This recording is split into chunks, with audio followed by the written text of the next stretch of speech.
Welcome. Hey, City Boys podcast here, and I know things look a little different. I got my wife, Erica. She's not from the city. Well, she's from a city, but she's not from City Boys City, nothing like that. But want to send a shout out to my co-host, Noah Washington, Pastor Noah Washington, a.k.a. Wash. It's a busy time for pastors and everything like that, so, he's been kind of busy.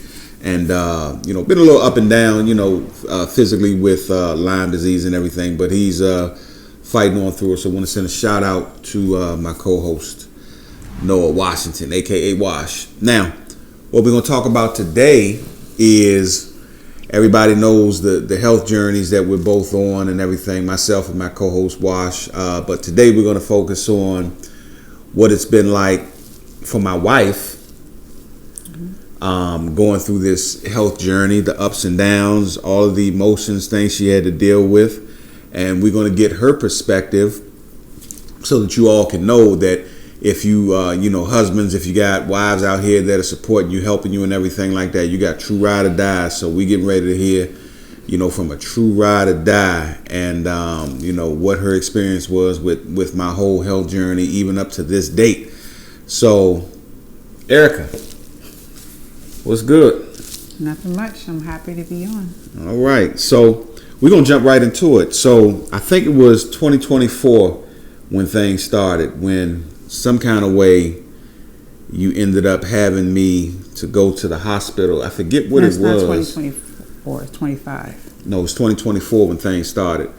2025 was another incident, but 2024 I went to the hospital. It was for high blood pressure. For high blood pressure, something like that. High blood pressure because I went to my primary care physician and it was high and she told me to go to the hospital. So, things kind of started right then. It was like when 50 hit, because I was 50, that light switch hit and I was just all over the place. So talk about what were your thoughts when things happened when, it was my blood pressure, it was a concern and I had to go to the emergency room. What were your thoughts? Well, I knew from the jump you weren't going to take your medication. And that concerned me because I know blood pressure is very serious. It's a silent killer. And so you are already, head bent that you weren't going to take this medication. You don't trust medication. You don't trust doctors. And so to keep peace, I chose not to nag you about it. I sometimes feel like I should have, nagged you, but I didn't because I know how you are. You're very headstrong, and when you don't want to do something, you're not going to do it. So I didn't say anything. So I just did what I do best, and that's just pray about it. So let me ask you this. Did you see any signs or anything? Was I exhibiting any signs or anything outside of just, hey, your blood pressure's high, you need to go to the emergency room? No, you had no signs. I mean, your normal self. You weren't tired. You weren't sluggish. I remember at times you see these little floaty things that goes around and everything, and to me, I know that could be high blood pressure. It could be, different things. But that was about the only thing you complained about was that sometimes having these little things that, in your vision, if you was to move too fast or sit up too fast, whatever. But other than that, no, you were fine.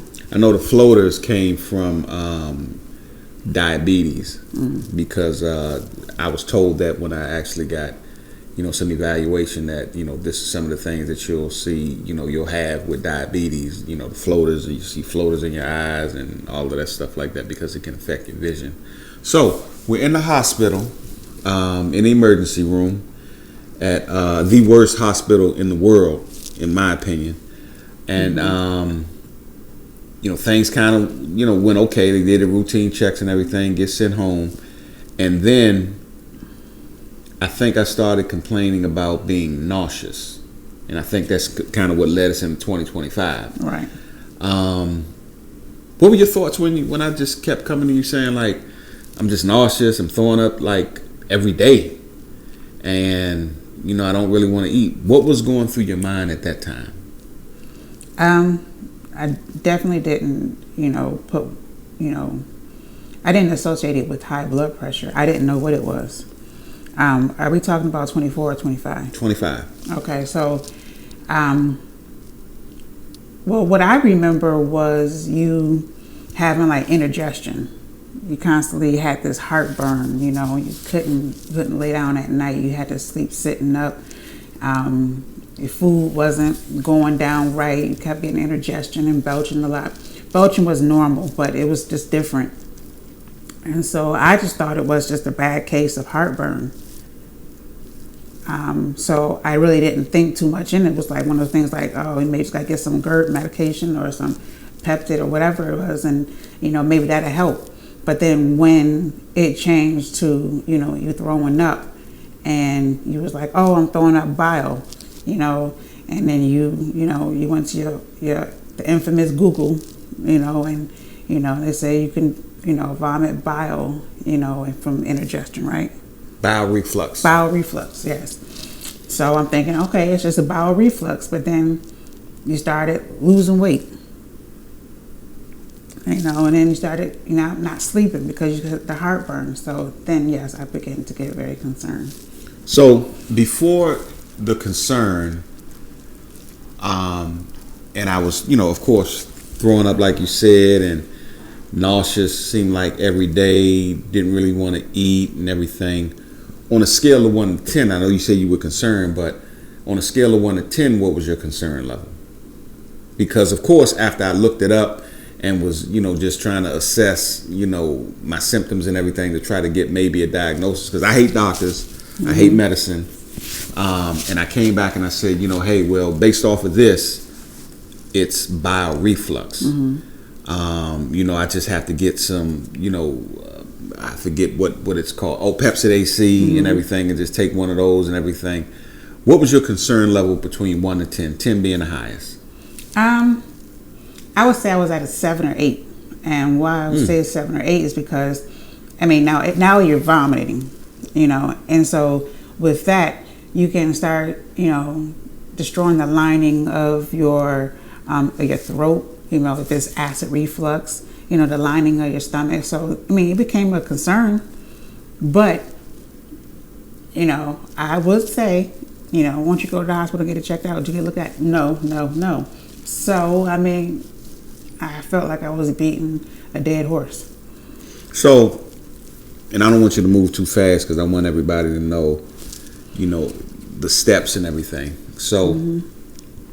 once I figured it out that it was bowel reflux, or, I was hell bent on it being bowel mm-hmm. reflux, because I got one of my doctor friends he used to be in my primary care office. I gave him the symptoms and everything. He's the one that told me to get Pepsid AC, mm-hmm. and it was bowel reflux. And did the concern level go down once I kind of got his verification that it was bowel reflux? Mm-hmm. Yeah, because I felt like, okay, no, you didn't go into a hospital or to the doctor's office, but you had a doctor friend, and just his word alone, I kind of felt better. So yeah, I wasn't worried after that. So now we go through the bowel reflux, and it's going on for a while. I was throwing up like every day, or if I wasn't nauseous, I was throwing up. If I wasn't throwing up, I was nauseous. And this started June of 2025. So based off of that, things started to progressively get a little worse. I was even going to my job at my Sunday church, and there were people there. I didn't really, tell them what was going on or anything, but they were just looking at me, and they were asking people, is Damon okay? A couple of people asked me, was I okay? And I thought that was weird, because I'm like, I'm here doing my job. I'm doing what I'm supposed to do. What do you mean, am I okay? So it didn't really dawn on me that they could actually see it in my face and in my body. Did you ever experience any of that? Mm-hmm. I don't think you realized how much weight you were losing. And I think you felt like because you were eating every day that you weren't losing weight, but he was losing a lot of weight. And, you were moving like slow, and, to me, you always seemed hunched over. You didn't sit up like your normal self, and you were losing a lot of weight. Your face was looking like dark. I can't explain it. Your face was dark. What was the concern level at that time? It was very high. It was very high. Many times I would, go into my prayer closet and I would just cry, and I'm like, okay, God, I don't know what else to do, and I would just cry out to him and just ask him and beg him to just heal you, because that's what you kept saying. Oh, God's going to heal me. God's going to heal me. So it was just a lot of praying and a lot of crying that, you and the girls didn't know about. I had got to a place where I didn't want to go to the hospital. I didn't want to do medication. I wanted God to touch me. I'll be honest. I got to a place in my spiritual life where I was just fully, totally dependent on God. And I'm not saying God let me down or anything like that, but it just seemed like things started to get worse. My legs started swelling up. Yes. And what was going through your mind then when my legs and stuff started swelling up? I thought it was your heart. I didn't associate it with your kidneys. Because we didn't know anything was kidney at the time. We didn't know anything, but, I was Googling things, and it was, saying it was the heart. And so, I began to get very, very scared because, I didn't want to have to wake up one morning to go to work and, you're not here, or get a call from Kendall saying Daddy won't wake up, I'm trying to go to school, so it was a lot of things. It was a very, very scary time. And, you look like it looked like it was uncomfortable to walk, like your feet should hurt because they were so swollen. You couldn't even tie your shoes up. You couldn't even pull the laces tight. Sometimes he couldn't even fit his slippers. His slides. His feet was too fat, and so when his feet was swollen, and then it started going up to his legs. Man, I was very, very scared. Very scared. On a day-to-day basis, going to work and having to deal with this, were times tough? Mm-hmm. It was tough. Sometimes I appreciated being at work because I didn't have to see you.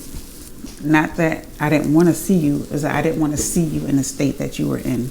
It made me heavy. It made me depressed. It overwhelmed me.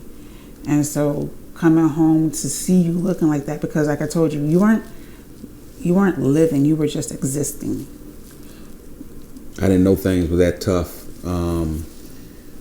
I just thought, hey, I'm okay. I'm waking up every day. I'm getting around. I just got a little swelling, because I thought the swelling may have been from, I didn't actually know what the swelling was from, but I might have thought it was just I'm walking around too much, doing too much work, and I'm going to just elevate my legs, but they would go down a little and then it would kind of stay that way. What was it like when I used to get out of the bed at night? Because I remember I used to get out of the bed at night and go sleep in our guest room for some reason. I don't know why. It seemed like our bed was uncomfortable, but I used to go sleep in the guest room a lot. Talk about how that made you feel. I didn't feel no way. I didn't feel like, oh, he don't want to sleep in the bed with me. I definitely knew and understand, what was going on.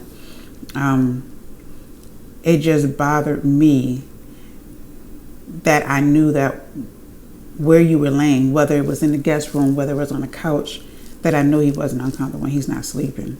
And I know he's got to get up in a few hours to take Kendall to school. He has to go to work. And so, it broke my heart, and I could not help your symptoms. All I could do was, rub your back and say, I'm sorry, or it's going to get better, and just try to speak life, try to speak health. One thing that sometimes gave me encouragement, when you were always adamant, no, God's going to heal me. No, God's going to heal me. And I'm sitting here like, man, you're sitting here with swollen legs, swollen feet. You're not sleeping. You're losing weight. And he kept saying, no, God's going to heal me. And I was like, man, this man got a lot of faith. So to go through this and not complain. He never complained. He just suffered, but he didn't complain about it. You know, I could bring up little things about what I see or I notice, and he like, man, you're always looking for things, because he not complaining about it. You know, whatever was there was there. You know, but that kind of at times gave me a little bit of strength, where I didn't worry as much, but there was still a need to. It was a reason to worry, but because you said I trust God, He's going to heal me, then I'm like, all right, bet. That's what I'm going with too. You know, but I was like, but God, give us common sense though. We got these doctors here for a reason. So I did draw strength from you, but then it came to a point where I thought maybe you were just being stubborn. Did you trust God at that point, or was it tough to believe that God was going to do something? It wasn't tough to believe that God was going to do something, only because I always felt like God may want him to go to the hospital to baffle the minds of the doctors. You know, God wants to baffle the mind of the doctors. God likes an audience when he do things. You know, he wants everybody to see it. And to heal you at home and not have anyone run around to see this, it was like, nah, that's not how he want to do things. And so yeah, that's how I began to like push you and say, babe, you need to get to a hospital. I know, yes, I believe God's going to heal you, but he very well may want to baffle the minds of these doctors and nurses, you know, and that's just what I felt. That's what I believe today. So we didn't actually go to the hospital. Things got to a place where you felt the need to call my childhood friend, Rob. And I'm laying in the bed, legs swollen. I didn't really get much sleep and everything. And you put him on the phone and he chewed me out and everything. Love Rob to this day for that. And you finally got to the place where you decided to call him. We had a conversation, and I ended up making an appointment with my primary care. We didn't go to the hospital. Said I'd go to my primary care, because one of your biggest things was just find out what's going on. Mm-hmm. Just at least find out what's going on. Mm-hmm. So we go to my primary care and get blood work. No, but you're skipping over some things. What I missed? So I remember it was a Friday, and that Friday morning when I woke up, I remembered a dream that I had, and I never dream about Rob, and I thought it was just strange. When I woke up and I was like, why was Rob in my dreams? And so as I'm getting myself ready for work, you know, I think about my dreams. I'm like, Lord, whatever I dreamt about Rob, bring it back to remembrance. And he did. And in my dream, was at home, and I looked out the window and there was a black truck. And I didn't think anything of it, but there was a knock at the door. And so when I opened the door, it was Rob, and he had like some young girls with him. And he was I guess he had picked some students up from Oakwood or something like that. And so he came in, and I said, I'm trying to whisper to him. I'm like, Rob, look at Damon. He's lost so much weight, you know. And I'm trying to be real discreet, because I don't want you to know that I'm telling him to look at you. And this was in the dream. In the dream. So I'm like, look at Damon. He's lost so much weight. So Rob goes into the room with you. I close the door. I don't know what's happening. So I'm waiting. So Rob comes back out, and I'm like, did you see it? Did you see all the weight he's losing? You know, and I'm just trying to be like real discreet about it. And I don't remember what Rob said, you know, and then he walks out and he leaves. So now I come home Friday from work, and I'm getting myself ready because I have dance practice at church. And so I had to leave that evening. And that Friday, you looked really bad. And it broke my heart. And I sat in the car and I just cried. And I was talking to my god sister, and I was just crying. And I was like, Stacy, I don't know what else more to do. I don't know what else to do, because he is not living. He is existing, you know. And it broke my heart. It hurt to come home. It hurt my heart so much, so greatly every day to come home to see you like this, because I could not do anything to help you. You know, all I could do was prayer. That's all I had was prayer. Whatever I could do to make you comfortable, give you a pillow, or whatever I could do, I tried to figure it out. I tried to find a way to help, but it did not help you. And so I left to go to choir rehearsal, and I'm praying out loud, and I'm saying, God, you have got to let me know what you want me to do. How do you want me to help him? What do you want me to do? And then instantly, just like that, the dream came back about Rob. And I said out loud, you want me to call Rob? And I'm driving by myself, and I'm like, you want me to call Rob? And so I said, well, I'm going to call his wife first. And I called Denise, and she didn't answer the phone. So I said, well, I'm going to call him. And then I called him, and he didn't answer the phone. So I was like, well, guess that wasn't meant to be.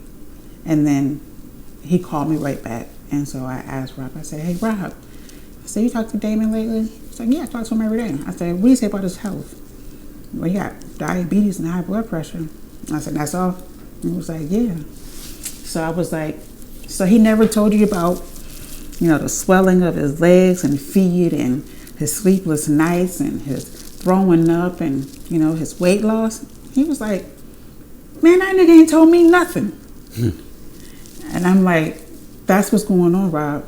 And he was like, man, I had to call the nigga and punch him in his face. And I was like, listen, I said, listen, if you call him, he's gonna be mad at me.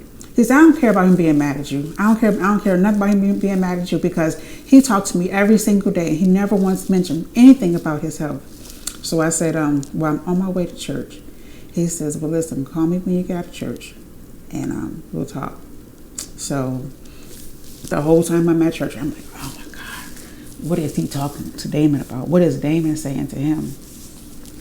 And so I call him on my way home from church, and I said, how did it go? He said, man, that nigga going to the hospital tomorrow. I said, are you serious? He was like, yeah. He said he's gonna go tomorrow after church. And I was like, all right. He was like, and I told that nigga, I'm sorry for the name word, I told that ninja, when Erica walk in that house, you better not say one word to her. You better not say one word to her. And so I was like, all right, Rob. I said, well, I thank you. He was like, Erica, he said, I didn't know it was that bad. I was like, yeah, it's bad.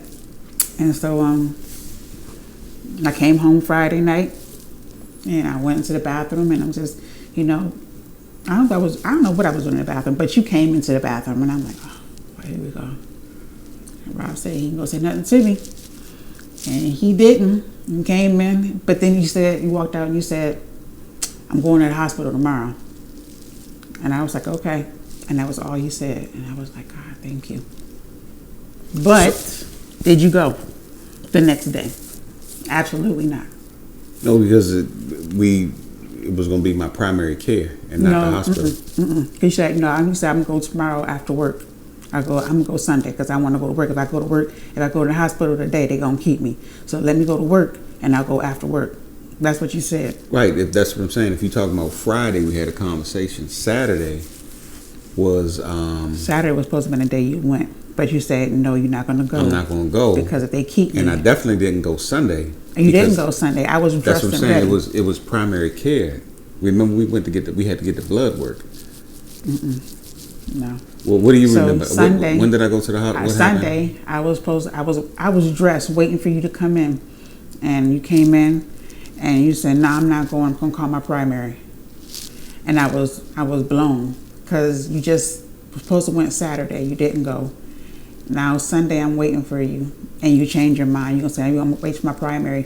Now the next day, that Monday was Martin Luther King Day. So I'm thinking, oh, hospitals, everything is closed. It's a holiday. So Monday came, and I said, Lord, please let this doctor's office be open. No, that wasn't. It was Martin Luther King. Because Martin Luther King is in February. It was correct? in February, yes. But January. No. That's what I'm saying. January. Remember January? That's when January 20th is when I first got dialysis. Martin Luther King is in January. Martin Luther King what? No, Holiday? whatever. It was a holiday. It was a holiday. Looking at it, it was a holiday on a Monday, of 2025. Let's look at this. I'm about to be right, y'all. Y'all watch and see. We're gonna see. January 2025 on a Monday. 2025 Mm-hmm. on a Monday. Okay. I know January 20th was my first dialysis. So, what was before that? It may have been December. No. It was a holiday. It was Martin Luther King Day. I know it was. It was a holiday. Okay, let's look at February. So that's Black History Month. Okay. Does these show holidays, or does that your payday? No, these will show holidays. So, anyway. Anywho, I called the doctor. We'll put it this way. I called the doctor. Well, watch this. We'll put it this way. An appointment was made. It may have been Monday. It may have been Tuesday, because Monday may have been some type of holiday. But And then Tuesday you got your results, and I had told you that. no, Tuesday I didn't get results because I didn't Wednesday. go until Tuesday. Remember? And because I think Monday might have been a holiday. Monday was a holiday. So Tuesday the appointment Monday was made. was a holiday. Monday was And a. then we got. They had the appointment the same day, because she gave me a 10 o'clock appointment. I said we'll be there, and I went in the room. I said, babe, get dressed because we're going to the doctor's office. And so we went to the doctor. Told me to get blood work and everything like that, and went and got blood work. Mm-hmm. And I believe it might have been the next day. The results came back. The results came back. Primary care. My buddy that actually goes to my Sunday church, who's was a physician, he called me, and in his voice, it just sounded super scared. Mm. He said, Damon, go to the emergency room right now. Mm. Whatever you're doing, go to the emergency room right now. Mercy. And we went to the emergency room, and that's when things kind of got serious. I'm in the emergency room. You're in And I was waiting to be 2026. seen. We're looking at the wrong date. 2026 of January or February. But anyways, so let me go back a little bit, because when he called me, I was at work, and he called me, and he said, babe, he said, this doctor just called me, my results for my blood work, and he said I'm kidney failure, and my heart dropped. And I was at work, and I just told my coworkers, I have to go. My husband need me. And that was like the longest walk to my car. And I was on the phone with my god sister Stacy, and I'm just crying. I'm crying, And she kept telling me, Erica, calm down, And I was crying. I was scared. I was mad. I had all these different emotions, and but I had to get all of that out before I picked him up. He didn't know. Mm. I did a lot of screaming on my way home. I was screaming, I was crying, and I had just a lot of different emotions was going through my head, and I'm like, man, I'm about to lose my husband, So I got it all out my system, and I got to the house, and you were upstairs in the guest room, and she came on down, and by this time, it was like he was already slow in walking, but it got slower, and he was like he wasn't steady on his feet. He was very weak because his body was filling up with toxins. Now that we know that it's kidney failure, that was the toxins that was building up in your body. A lot of toxins. It was coming out in this pores. You could smell it on this breath and everything. And that was from 2025 into 2026. Right. So yeah, it was toxins, and it was bad. It was real bad. Get to the hospital. Go to the emergency room. And this time I can at least say the most terrible hospital in the world They, did my vitals and everything, the triage stuff, and got me back to a Because bed the room was and everything. the waiting room was full. Yeah, waiting room was full. But they ended up getting me back and everything. They running their tests and all that stuff. And I believe they may have seen my chart and seen the numbers and everything. So they did their blood test and everything. And it was verified that I had kidney failure. Tell me, when it was official I had kidney failure, was death on your mind? Yeah, it was. I was so much was going through my head, like, God, I can't afford this house on my own. I don't want to have to move. I don't want to have to go to a bed by myself. I don't want to. I mean, it was just so many things, and my mind just went so dark. It went so dark at that point that I didn't have hope, because I was on straight fear. I was scared that I was about to lose my husband. I was gonna have to move out this house. I'm gonna have to try to figure out where to live with these girls. I mean, that was just really what I was thinking, and then I was like,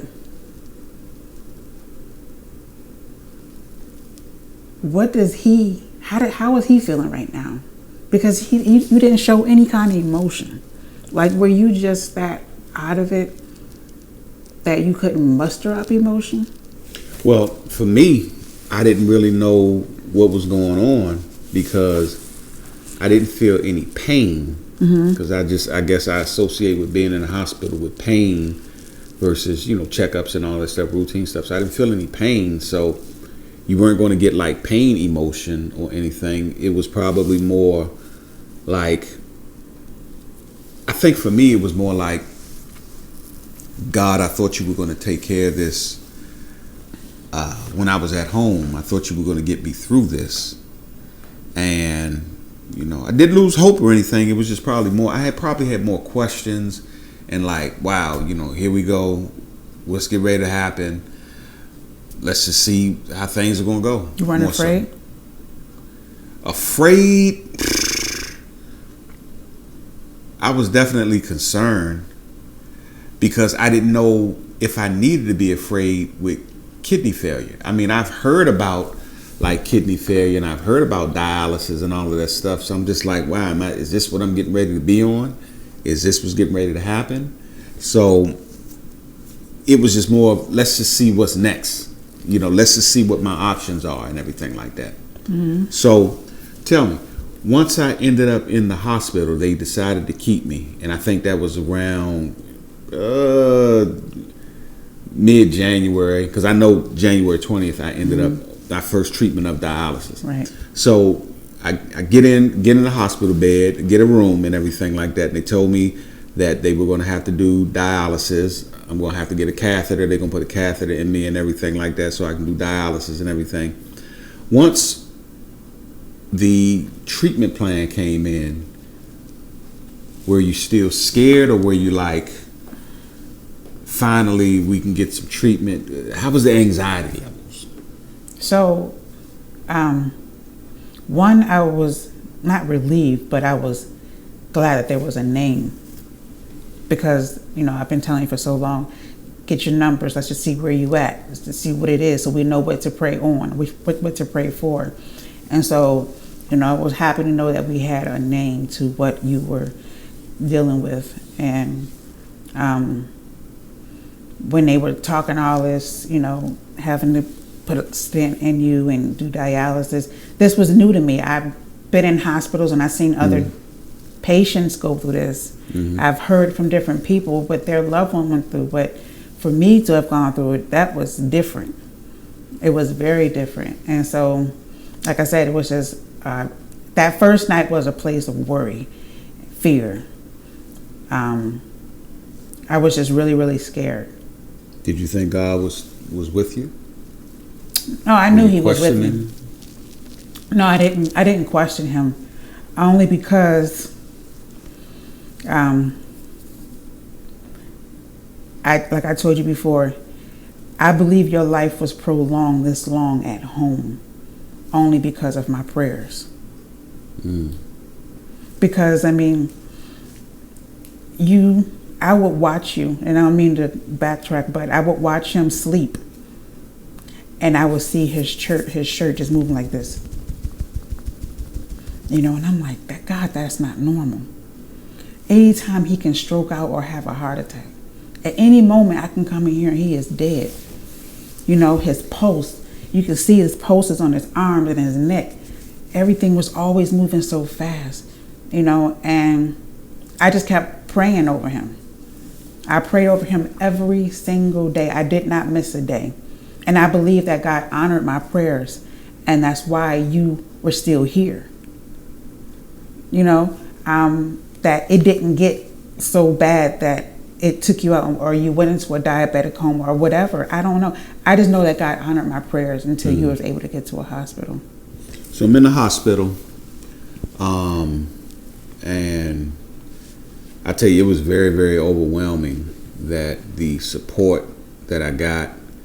My Sunday church family, they came out real big. I mean, brought me to tears. I'm not even going to lie to you, brought me to tears because, I mean, I got to be honest. I'm not a bad dude, and I think I got people that like me.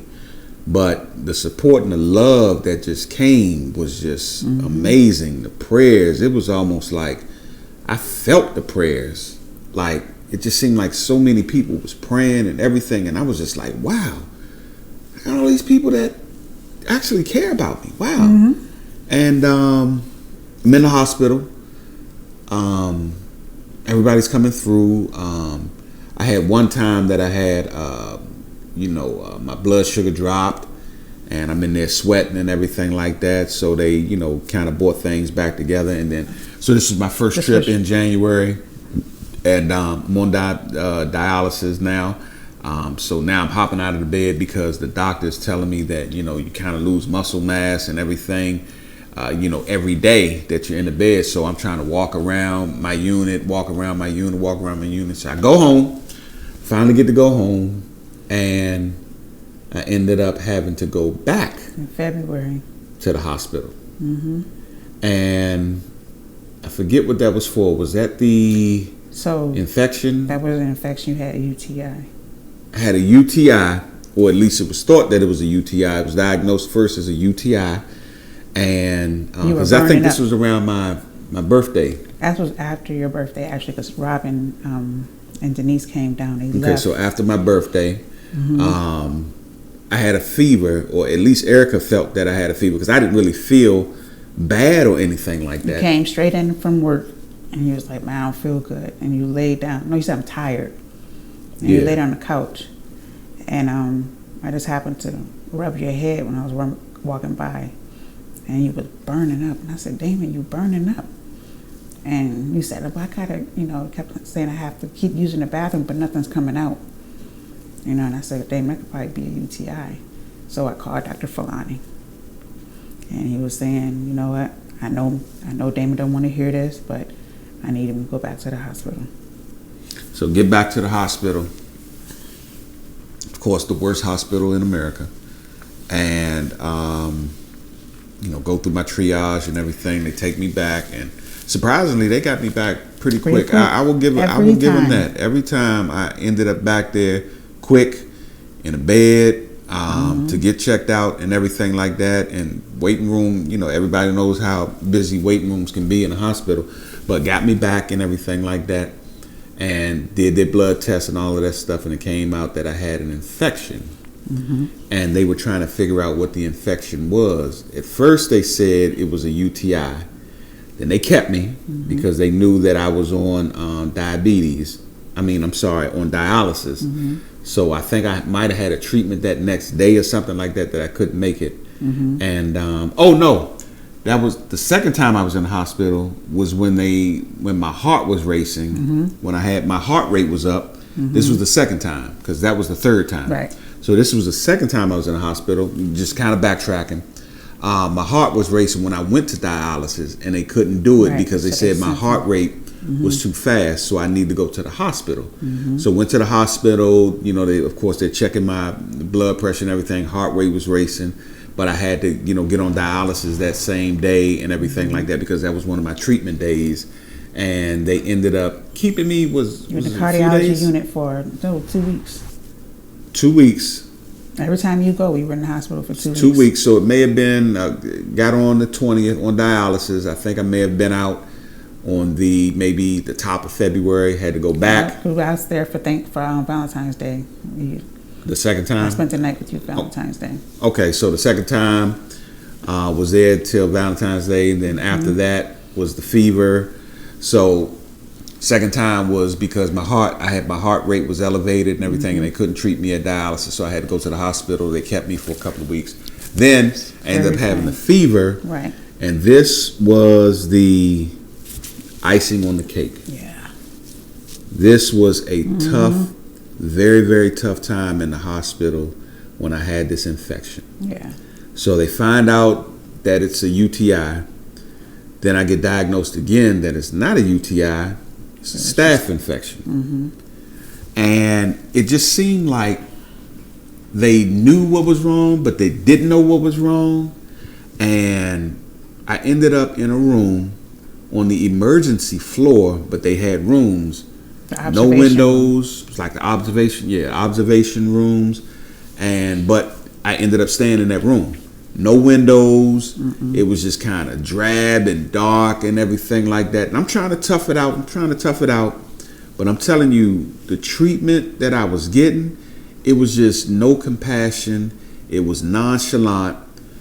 I love my African church, but there were just different parts of, there were different Africans from different places in there, because I was asking them where they were from and everything. And they were from, you know, different places in Africa. When I tell you, like, rude, disrespectful, just didn't really care. I don't know how they got to be nurses there. Now, I'm talking about, they was just, I mean, the worst of the worst. The worst of the worst. And I know people that went to the hospital, same hospital, and got the same treatment. So it's not like I'm making this up or anything like that. So I'm in my room, and we're just going to fast forward to one of the toughest nights that I had in that first room, where I had my blood sugar dropped, that it was so low that it was unreadable. I woke up in a pool of sweat, didn't really know where I was limp, everything like that. I had no idea what was going on. And, you know, once they kind of, you know, brought me out of it, took my clothes off and everything, and put some, you know, some dry scrubs or the hospital garb on. You had came to the hospital. I came to the hospital later on that evening after kindergarten school. But you had called me that morning. You kept saying, babe, I woke up in a pool of sweat. My clothes was drenched, you know, and I'm like, oh, okay. Yeah, the biggest concern, though, for me was that I was like, my chest was hurting. So that wasn't, that was found out that evening when I came up to the hospital. And, but you had discovered that after I had left. Yeah.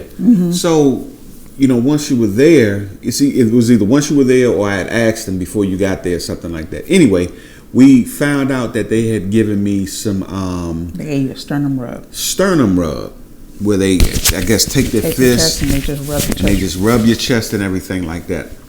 And I was trying to figure out, like, why it was hurting and everything. So they told me we had to do sternum rubs when you're out. And you were like, why didn't you all call me? Right. Why didn't you all let me know that any of this was going on? Mine was already at the hospital. And, you know, they never bothered to say, Mr. and Mrs. Mason, I want to let you know, that their husband at 5 o'clock that morning, this is now 9 o'clock at night, you know, they didn't tell us anything. You know, like I said, we didn't find out until like 9 o'clock at night when you called me and was like, babe, you said, you know, I was just talking to the nurse and I was asking her, like, why my chest area was so sore. And you said that, she said, oh, that's because we had to do chest compressions. And I was like, what? It's sternum rub. But you said chest compressions. Yeah, I thought first. It was chest compression, yeah. And so I was like, what? And I said, and they didn't call me? And I said, where your nurse at? And he was like, I don't know. I said, don't worry about it, I'll find her. And I found her. And this was just like one of the biggest negative experiences I had, because if anything could have happened, I'm like, you're not gonna call my wife, Right. You're not gonna update my wife, let my wife know what's going on, and it was just a nonchalant experience. Yeah. And I ended up getting moved to another room where things really started going downhill, because From one room here to the room next, right across from me. yeah, right across the hall. And because my remote wasn't working to be able to call the nurse, so they had to switch me out because maintenance had came, they couldn't fix the control, so they ended up sending me to another room. When I got in this room, I'm talking about everything just started going downhill. Yeah, I did. I literally, you might as well say, started losing my mind because of things like, I didn't know what time. I knew what time it was. I didn't know what the date was, what day it was, if it was morning or if it was evening or if it was afternoon. Hold on, and I was just so confused in everything. What was that like when you saw those things and you saw me going through this? What actually was going through your mind? So let's go back to how you got there, what happened. So they took your stent out because they said that was infected. So now you hadn't been dialyzed since Monday. So Tuesday, Wednesday, no, it was Wednesday you took the stent out. So your last dialysis was on Wednesday. So Thursday, Friday, Saturday. So now you've gone 3 days without dialysis. So I remember calling you. I was at church and I said, "Babe, what are you doing?" And he was like, "Nothing, just chilling, watching TV." I said, "I'm on my way up there. I'm going to spend a night with you." And you said, "Why you want to do that?" And I was like, "Ugh, you don't want me to come spend a night with you?" I was in my feelings. He was like, "I do what you want to do." So I hung up and I was in my feelings and I was like, "Man, I should just go home and not even go up there." Because I was in my feelings. And so, but I said, "No, I'm going to go up there and spend a night." And when I got there, it was 6:30 that Saturday evening. I got there, and your food tray was still on your table in front of you, but you were asleep. But you did like open your eye and look at me, and you closed your eyes back. And then again, I was in my feelings, like, "Oh, he's not even gonna acknowledge me, like, oh, hey, babe, kiss, whatever." Nothing. And I lifted his tray up, and he had a plate full of food. Excuse me. So I went to his nurse, and I said, "Does he know his food is here, that he didn't want to eat it?" And she was like, "No, he doesn't want to eat. He's sleeping." So that was strange. That was one thing that I thought was strange, because he eats every time. Even though he complained about the food, you ate it every time he came. And so I knew something wasn't right. So 6:30, 11 o'clock, you finally get out the bed and you walk to the bathroom. And I hear you using the bathroom. So I didn't bother to, get up because you were using the bathroom. And then I started hearing you started vomiting. And so I jumped up out my chair and I went into the bathroom and I saw you vomiting. But while you're vomiting, you were shaking. So I called the nurse, and the nurse and I walked you to the bed, and you got in the bed and you were just like dazed. And she kept saying, "Mr. Macy, you know what time it is? You know what time it is?" And you kept saying, "Blue, blue." And I told her, I said, "This is not my husband." Purple, yes, purple. That bus. Yes, kept saying purple. And I told her, I said, "That's not my husband." I said, "Something is wrong." I said, "He hasn't had dialysis since Wednesday." I said, "He very well could be having toxins building up in his body." So she was like, "Oh, I was just calling in the morning to his doctor, and we'll see if they can get him into dialysis." But at the same time, you're steady going down. Like, I would talk to you and you would just like stare at me. You wouldn't answer me. Do you remember that? Mm-hmm. Why you wouldn't answer me then? No idea. I was in a place where I could hear and I could see, but I couldn't move for some reason, and I just didn't know where I was. And at that time, the thoughts that were going through my mind, because I could think, I could see, and I can hear, but I was at a place where it was like, this might be it. I'm not sure. I even remember you being in the bed crying, saying, "This is not my husband." Mm-hmm. And there was nothing I could do. And talk about that moment when you said, "This is not my husband." And I wasn't responding. I wasn't doing anything. To anything. Mm-hmm. I remember the nurses and even my mother trying to give me food and trying to get me to respond and everything. Mm-hmm. What was going through your mind when you just said, "This is not my husband"? I was scared. I'm like, this is it. This is how he's about to leave me? Is this what's going on, really, God? I've been praying, I've been believing, I've been professing, and I was afraid. I really thought I was about to be a whole widow. I really did. And when you say you were out of your mind, you weren't. You said you could hear everything, you could see everything, but did you realize, like, when we asked you questions and things, how you had no, I don't know, you understood, but you could not answer in a way that you understood. I remember it all. That's what I'm telling you. I had thought, I could hear it, I can see. I remember all of that. So when one of the biggest things that I don't remember is when they ended up taking me to get the catheters put in. They ended up putting 2 catheters in me. Yeah, I just didn't even remember. I didn't even remember that. I do remember going down to an operating room, and they kept just calling my name, telling me to stay awake. And I don't know if that was for the catheters, may have been for the catheters, but they kept trying to get me to stay awake and everything. And all I wanted to do was just go to sleep. But what were you saying about Carrington? So when Carrington came, because I didn't want Kendall to be around you at that time, because mentally you weren't there, and I didn't want her to see you like that. I didn't want Kendall to be around you like that. But I remember Ma had said, "Oh, he's doing better." I had talked to her at work, and she was like, "Oh, he's doing better. He's sitting up, he's holding conversation." So we went up there, the girls and I finally went up there. And I was telling you about some guy that gave Carrington flowers. And you said, do you remember what you said?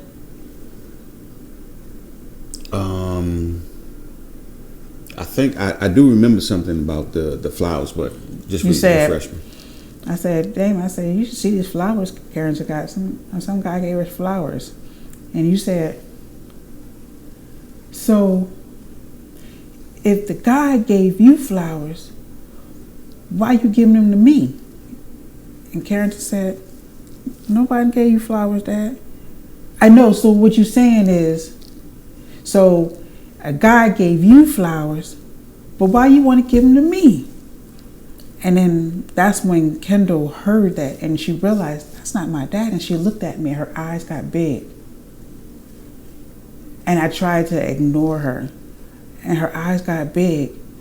And she looked at me, and she looked at you. And then Carrington was like, what? And I was like, and so she kept saying, no, I'm not giving you flowers. And you said, okay, I know that. But if someone gave you flowers, but why you want to give them to me? I thought Carrington bought me a flower. Like a get well flower or something like that. Didn't I end up with a flower or something in the hospital? Okay. Listen. So when he say he lost his mind, that's what he was talking about. But that's where did it come from, though? Why were you thinking that way? Because you had too many strokes. Micro strokes. And he was in bed. So to go back on the time when I spent the night with him that night, when he was nauseous and the color was purple. The time was purple and all that. I watched him while he was sleeping, and his face was twitching in his sleep. He kept twitching. And his arm, he was just doing like this. And I kept telling him, I said, something's not right. Something is not right. Because he was just laying in the bed, he was twitching just like this the whole night. And he wasn't doing that until he had got up and went to the bathroom and came back. And that's when I believe that's when those strokes were happening. And well, they took me for an MRI, MRI. and it was discovered that I had what's called a couple of micro strokes. Not super serious, right. but you can have some effects. Not like a major stroke or even a mini stroke, but you could have some symptoms, and it pretty much was probably attributed to the micro strokes. Because I think I was losing my mind even before the MRI. But the micro strokes could have happened, and I didn't know that they wanted to get me to, have an MRI to see what was going on and everything. So after all of that went on, and we're getting to the place where they finally got my catheter in, they finally, giving me my antibiotics, and I'm still having to fight. Am I getting antibiotics today to get this infection out? Because, I'm trying to go home now. Because the doctors, of course, are telling me, well, once you finish your antibiotics, then we can, start discharge and everything. So I'm going through this up and down about just going home. Well, not today. They're giving me dates. Friday, you should be going home. Friday comes. Well, you're not going to go home because we have to let the medicine sit in. Monday, you should be out of here. Monday comes. Well, we have to wait according to the book. We just have to let the antibiotics do what they're going to do just to make sure. And I'm just like, hold on. I just went through this. You took blood. There was nothing in me. So why do I have to wait? Well, the book says this and everything. And it started to really, really weigh on me and get me to the point of frustration. Am I going home? Am I ever going home? And I got to the place where I called my wife. Talk about that day. I called you Called me in tears, and I said, I'm tired. I'm tired. And I'm ready to go. I'm tired of being a pincushion. I'm tired of them telling me I'm going to go home and then I'm not going to go home. I'm tired of them telling me, that they got to wait for this doctor and that doctor, And he was just ready to go, not go as far as go home. I'd just rather just not be here. I was at a place where I'm like, look, my life insurance is paid up. It's very, very decent. I'm just not trying to be a burden to my family anymore. What was the drive like from work? Because I called you almost in the middle of work and just told you that in tears. I was in tears. I got no shame in my game. I was in tears because I was literally ready to go. What was that drive like for you, coming to the hospital? Well, I had already had prayer with you. I prayed with you because I could hear where you were in your voice. And so I tried my best to encourage you, to let you know that, it's going to be okay. You are coming home. But I had prayer with you because I felt like you were at your breaking point. And were you scared? No, I wasn't scared. I felt bad for you because I couldn't save you. I couldn't rescue you. But I really felt sorry for you because you felt like a prisoner. You felt like a prisoner. So and I had Elder Paul Anderson. He was a chaplain there. He's a chaplain there, rather. Pastor Green from RPC and Pastor Lola Moore came through. And I remember when Pastor Green was talking to me, I was kind of attacking him like, they taught you real well at the seminary what to say in situations like this. Because I just believe that, I got to a point that God is not with me. If he is, why am I going through this? And I'm attacking Pastor Green of like, they taught you real well. You just know what to say. And he's giving me, his testimony about things he went through.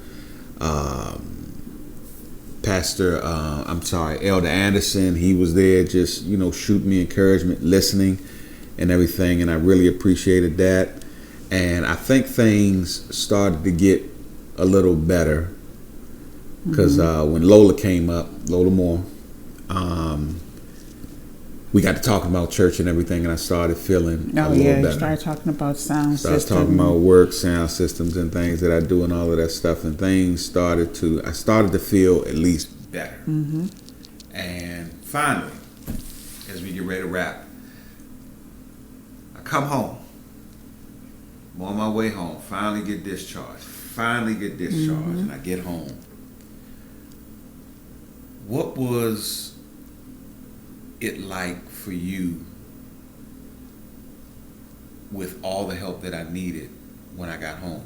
I couldn't do this. I couldn't take baths.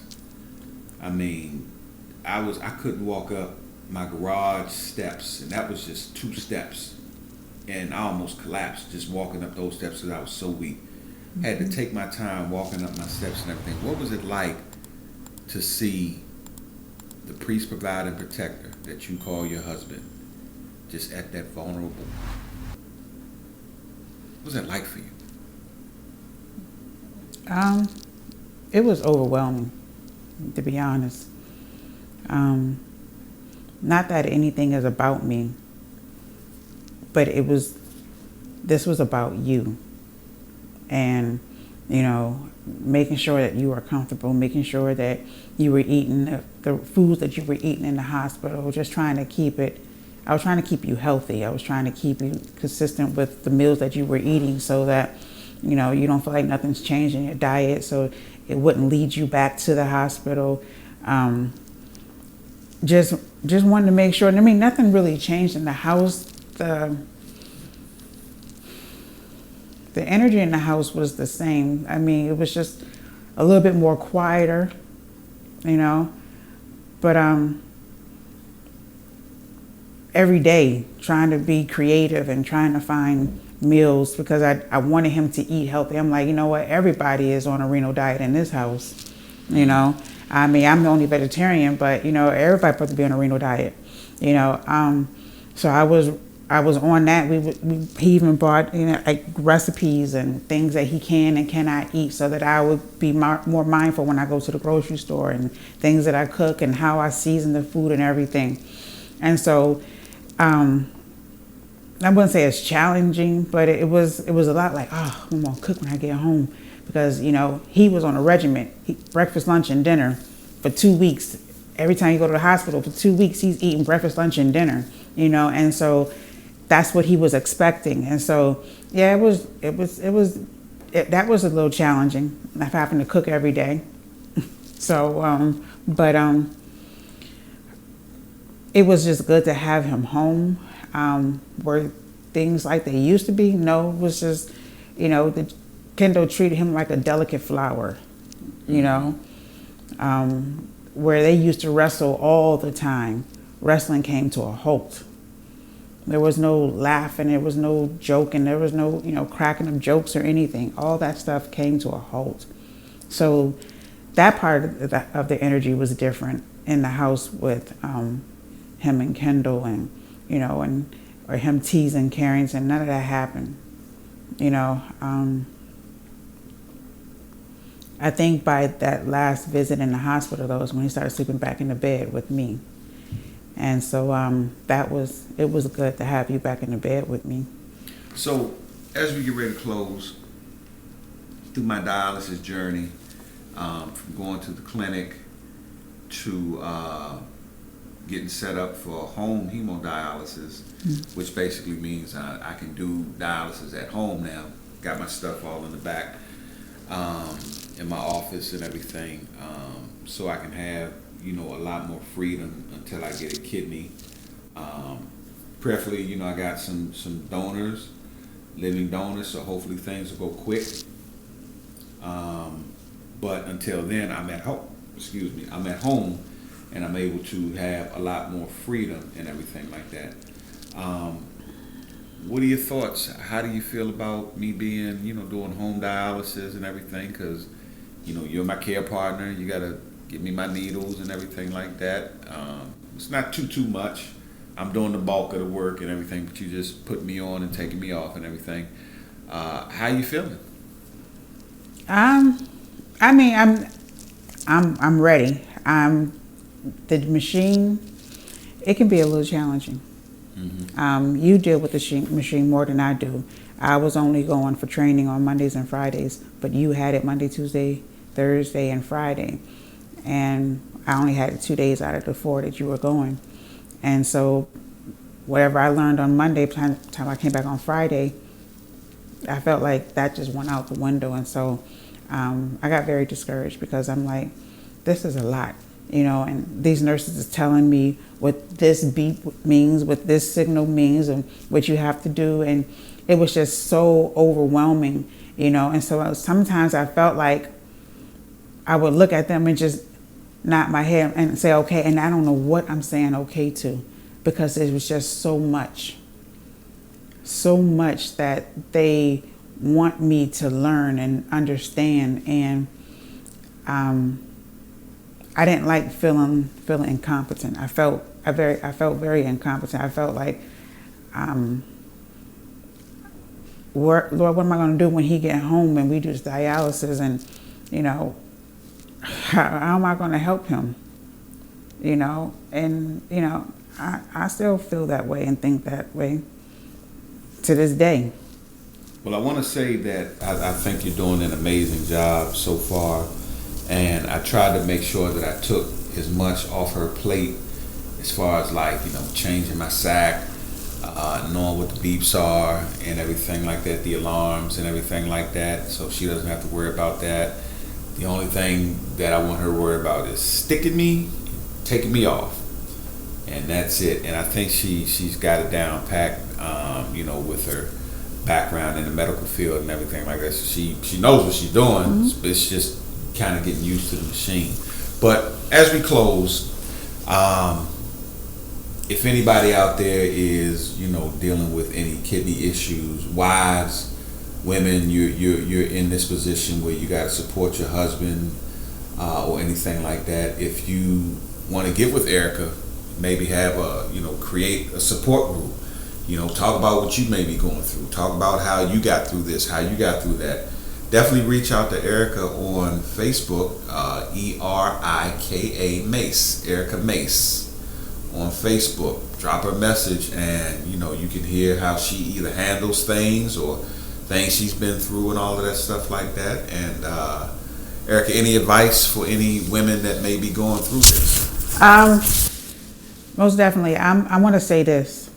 I was talking to a friend of mine's, and I was just venting to her. And I don't think caretakers vent enough, because at that time it's all about the person that's going through it. It's about my husband. He's the one that's sick. So it's not about me. I'm just supposed to be here to support. I'm supposed to be your strength. And when the caretaker is trying to take on so much and suppress what they're feeling, it can become a lot, And what she said to me, no one has ever said this to me before. She says, Erica, it sounds like you're angry that your husband is sick. Mm. And when I thought about it, I am. I'm angry that he's sick. Wow. And I don't think I talk to anyone. When I talk to people, I'm talking to people about how he's doing, the growth, the healing, the journey, this and that about him. But I don't talk about how I feel, because I suppress it, because it's not about me. And so I have to learn to talk about what I'm feeling, and I think I didn't talk to you about how I felt because I didn't want it to turn around and be like, this ain't about you. I'm the one that's sick. Mm-hmm. I don't want to seem insensitive. Mm-hmm. But I have moments when I'm frustrated, and I'm not that person, or I told you so, but sometimes I feel like if he had just listened. Mm. Yeah. So that's where You're angry because he's sick. You're angry because he's sick. Well, listen. Talk to somebody. Talk to somebody. Talk to somebody. Definitely don't hold in what you're feeling for the sake of them, because they need to know that you have feelings as well. Right. I'm caring because it's just not him that is going through this. Right. Because we are one. We're not separate. And listen, this is a true ride or die, because I've had some tough, low moments, and this is a ride or die. And even till right now, this is a ride or die. I want to leave you all with this. If you have wives or support system, and you don't like the hospital, you don't like medicine, I get it, because I'm not for that. One of the biggest things my wife said to me, at least just get your numbers, get a name to it. If you believe in prayer or anything like that, just get a name to it. If you believe in natural remedies, at least get a name to it, get your numbers so that you know what you're at least fighting. Don't guess. Don't think you just need to lay down and get some sleep, or you done work too hard. I'm telling you, at least just get your numbers. And I try to make it a point now with my friends, my friend circle, to check on them all the time. You get your numbers. How's your health? You working on this? Hey, try this natural remedy. At least so you know what you're working with. Babe, I want to thank you for sharing, your side, because, these are things that I didn't even necessarily know. I didn't know what it was like on the other side of just seeing me the way that you saw me and everything. I want to thank you for being there. I want to thank you for, sticking with me, hanging with me. And, I'm confident that we're going to get through this. If this is the way that God decides he wants to do things, man, that's on him. If he want to touch my kidneys and divinely give me brand new kidneys, that's on him. If he want to give me a donor, the prayer was just make it, safe and, the best for both of us. Whoever that donor is going to be, just make it just the right one. If I got to go through all this, just at least make it the right one. So want to thank you all for tuning in and checking out City Boys Podcast. Again, shout out to my co-host, Pastor Noah Washington, aka Wash from Northeast.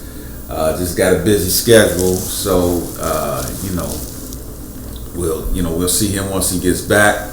But I want to thank my wife for being here, sharing her story. Again, anybody out here that has someone going through kidney failure and they're on dialysis and they're going through the ups and downs.